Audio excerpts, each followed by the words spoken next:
ప్రపంచానికి మొత్తం Aishwarya miss universe ఏమో, నాకు నువ్వే మిస్ యూనివర్స్. నాకు ప్రపంచంలో అందగత్తన్నా ఆడదన్నా మంచిదన్నా నాకు నువ్వే.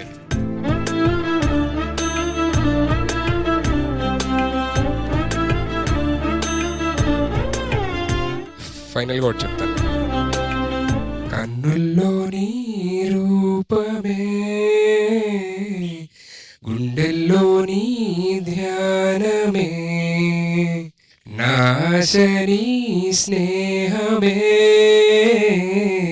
నా శ్వాస నీ కోసమే.